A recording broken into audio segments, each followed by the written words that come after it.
जय हिंद दोस्तों, वंदे मातरम।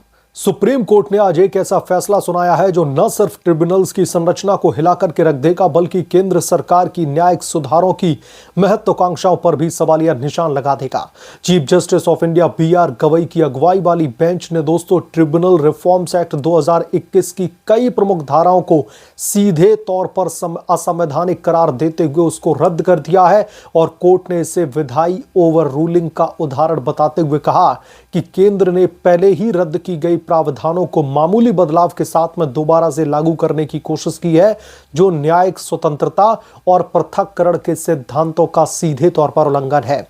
दोस्तों, chief justice of India B R. Gavai का यह फैसला केंद्र सरकार के लिए एक बहुत बड़ा झटका है और यह फैसला मोदी और गवई के बीच में जो लगातार तनाव था उसको भी उजागर करता है। जहां पर ट्रिब्यूनल्स को मजबूत बनाने का दावा किया जा रहा था, लेकिन अब राजनीतिक गलियारों में हड़कंप मच गया है। दोस्तों, क्या यह न्यायपालिका की मजबूती का प्रतीक है या फिर एक ऐसी प्रवृत्ति जो सरकार की सुधार प्रक्रिया को बाधित कर रही है?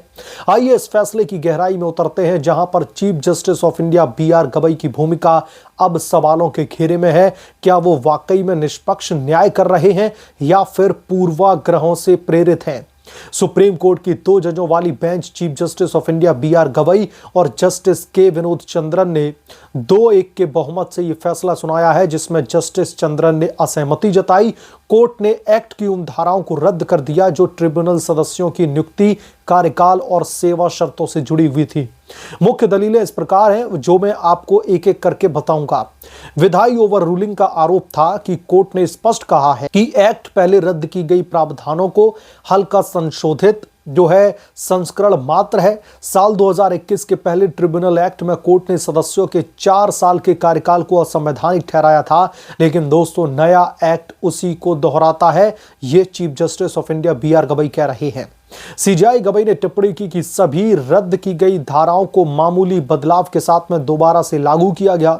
यह संसद की शक्ति का दुरुपयोग माना गया, लेकिन कोर्ट के फैसलों को दरअसल औपचारिक किए बिना ही यह चुनौती दी गई। नियुक्ति प्रक्रिया में कार्यकारी का हस्तक्षेप भी सीजेआई गवई बता रहे हैं। एक्ट में सर्च कम सिलेक्शन कमेटी को नियुक्तियों का केंद्र बनाया गया था, लेकिन कोर्ट ने इसे अस्वीकार कर दिया है। कोर्ट की तरफ से कहा गया है कि इससे जुडिशियल इंडिपेंडेंस खतरे में पड़ जाती है। कॉलेजियम क्या कर रहा है? कॉलेजियम की तरफ से जो फैसले लिए जा रहे हैं, क्या उससे इंडिपेंडेंट जो जुडिशली है वो खतरे में नहीं पड़ रही है? क्या उसमें अपारदर्शिता की कमी नहीं है? उन्होंने कहा कि इस कार्यकारी का वर्चस्व बढ़ जाता है। कोर्ट ने सिफारिश की कि एक स्वतंत्र नेशनल ट्रिब्यूनल कमीशन यानी कि एनटीसी गठित किया जाए, जो नियुक्तियों, ट्रांसफर और शिकायतों का प्रबंध करे। यह कमीशन जुडिशियल स्वतंत्रता सुनिश्चित करेगा। कार्यकाल और सेवा शर्तों पर भी दोस्तों सवाल खड़े किए गए। ट्रिब्यूनल सदस्यों के 4 साल के कार्यकाल को फिर से असंवैधानिक ठहराया गया। कोर्ट ने यह भी कहा कि यह अस्थिरता पैदा करता है और सदस्यों को सरकार के प्रति वफादार बनाने को मजबूर करता है। यानी कि सीजेआई गवई को यह लग रहा है कि जुडिशरी में, सुप्रीम कोर्ट में, न्यायपालिका में मोदी सरकार घुसने की कोशिश कर रही है। इसके अलावा दोस्तों पेंशन और रिटायरमेंट लाभों में बदलाव को भी रद्द किया गया है, क्योंकि वो जुडिशियल स्टैंडर्ड्स पर कोर्ट के पिछले फैसलों जैसे कि आर.के. जैन बनाम यूनियन ऑफ इंडिया का जो फैसला था उसका उल्लंघन करता है। पृथक्करण के सिद्धांत का उल्लंघन भी बताया गया सीजेआई गवई की तरफ से। फैसले में जोर दिया गया कि ट्रिब्यूनल्स न्यायपालिका का विस्तार है, ना कि कार्यकारी के अंग। केंद्र का दावा था कि एक्ट से केस बैकलॉग कम होगा, लेकिन कोर्ट ने खारिज करते हुए कहा कि बैकलॉग साफ करने का बहाना न्यायिक स्वतंत्रता को कुचलने का नहीं हो सकता। यानी कि हर एक पहलू पर, हर एक बिंदु पर chief justice of India B R. Gavai को यह लग रहा है कि केंद्र सरकार न्यायपालिका में हस्तक्षेप करने की जो है कोशिश कर रही है। ये दलीलें न सिर्फ कानूनी रूप से मजबूत हैं, बल्कि ये ट्रिब्यूनल सिस्टम की पारदर्शिता और स्वायत्तता को भी मजबूत करने वाली हैं। कोर्ट ने दोस्तों निर्देश दिया है कि केंद्र 3 महीने में एनटीसी गठित करे, अन्यथा कोर्ट खुद हस्तक्षेप करेगा। यह फैसला केंद्र सरकार के लिए अप्रत्याशित झटका है। ट्रिब्यूनल रिफॉर्म एक्ट को मोदी सरकार ने दोस्तों न्यायिक सुधारों का हिस्सा बताकर के पेश किया था, जो ट्रिब्यूनल्स को अधिक कुशल बनाने का दावा करता था, लेकिन कोर्ट की इस कार्रवाई से राजनीतिक हलकों में अब हंगामा मच गया है। कहीं ना कहीं प्रधानमंत्री मोदी या फिर यूं कहें कि केंद्र सरकार और सीजेआई गवई के बीच में जो विरोध की स्थिति पैदा हो रही थी, जो टकराव की स्थिति पैदा हो रही थी, वो अब खुल करके सामने आ चुकी है। विपक्षी दलों ने इसे न्यायपालिका की जीत करार दिया है, जबकि बीजेपी समर्थक इसे जुडिशरी का अतिरेक बता रहे हैं। जुडिशरी ने यहां पर फेयर डिसीजन नहीं लिया। विश्लेषकों का मानना है कि यह फैसला सरकार के कार्यकारी वर्चस्व को सीमित करता है, जो पिछले कुछ सालों में कई मामलों जैसे कि ईडी जांच या फिर नियुक्तियों में विवादास्पद रहा है। दोस्तों, अब सवाल उठता है सीजेआई गवई पर। कुछ विश्लेषकों का यह भी कहना है कि गवई की नियुक्ति के समय ही उनकी मोदी समर्थक छवि पर चर्चा हुई थी, लेकिन यह फैसला उसी को चुनौती देता नजर आता है। क्या गवई ने जानबूझकर के एक ऐसा फैसला सुनाया जो केंद्र को असहज कर दे? आलोचना दोस्तों इसलिए भी जरूरी है क्योंकि chief justice of India BR Gavai CJI के रूप में गवई ने कोर्ट की स्वतंत्रता को तो मजबूत किया, लेकिन यह ओवर रीच भी लगता है, जहां पर संसद की संप्रभुता पर भी सवाल खड़े किए जा रहे हैं। और इस देश में यह एक लंबी बहस छिड़ी रही है कि कार्यपालिका और न्यायपालिका की ताकतों को लेकर के, उनकी शक्तियों को लेकर के। दोस्तों, एक वकील का कहना है कि यह फैसला जुडिशियल एक्टिविज्म का चरम है, जो सुधारों को ठप कर देगा। सीजेआई गवई पर आरोप लग रहा है कि उन्होंने सुनवाई के दौरान केंद्र सरकार के वकीलों जैसे कि अटॉर्नी जनरल R वेंकटरमणी के तर्कों को जानबूझकर के अनदेखा किया, जो समय दें नए कानून को काम करने का कह रहे थे। यह आलोचना इसलिए प्रासंगिक है क्योंकि गवई की बेंच ने पहले भी केंद्र विरोधी रुख अपनाया था, जैसे ट्रिब्यूनल्स में कार्यकाल कम करने पर। क्या यह निष्पक्षता है या फिर पूर्व निर्धारित एजेंडा है? अब इस पर देश में बहस छिड़ चुकी है। यह वही फैसला निकल करके सामने आया है जिसका डर पहले दिन से मोदी सरकार को सता रहा था। राजनीतिक रूप से यह मोदी सरकार को कमजोर दिखा रहा है, जहां पर ट्रिब्यूनल्स जैसे कि NCLT या फिर केंद्रीय प्रशासनिक ट्रिब्यूनल अब अनिश्चितता में हैं।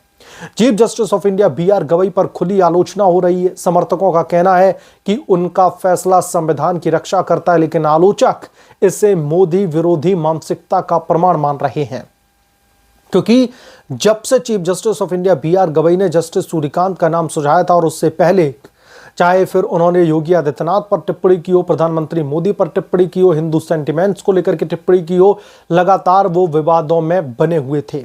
सीजेआई गवई जो महाराष्ट्र से और भाजपा शासित राज्य के पूर्व मुख्य सचिव रहे, उनको नियुक्ति के समय सरकारी पसंद कहा गया, लेकिन यह फैसला उसी छवि को अब उलट देता है। कोर्ट ने NTC गठन का आदेश दिया, जो कार्यकारी का क्षेत्र लगता है। क्या जुडिशरी अब विधायी भूमिका निभा पा रही है? यह पृथक्करण के सिद्धांत को ही दोस्तों कमजोर करता है। केंद्र सरकार ने कहा था कि एक्ट से बैकलॉग कम होगा, लेकिन गवई ने इसे खारिज कर दिया।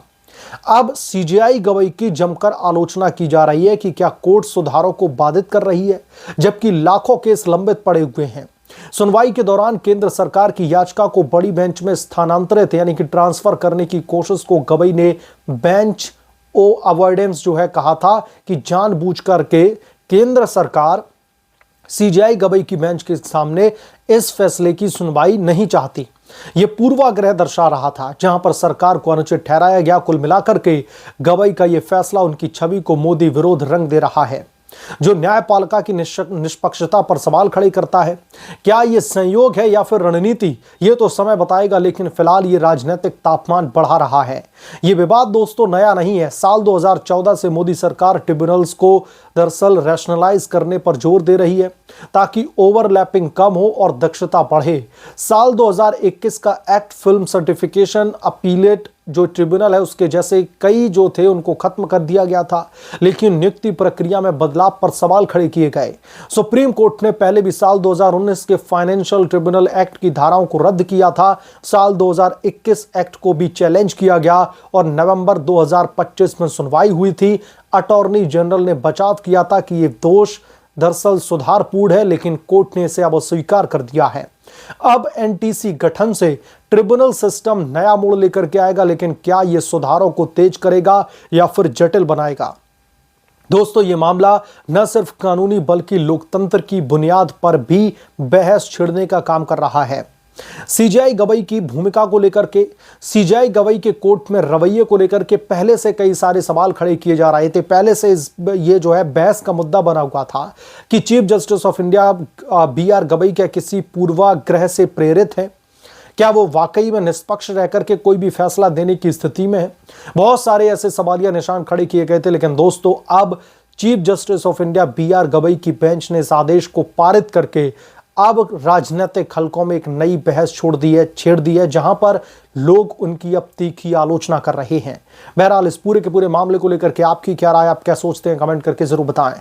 जल्द मिलूंगा किस दूसरे बड़े अपडेट के साथ में, तब तक के लिए धन्यवाद। अगर आप लोग चैनल पर नए हैं तो प्लीज चैनल को सब्सक्राइब करें, साइड बने बेल आइकन को जरूर प्रेस करें, ताकि जब भी मैं कोई बड़ी खबर लेकर के आऊं तो इसकी जानकारी सबसे पहले आपको मिले।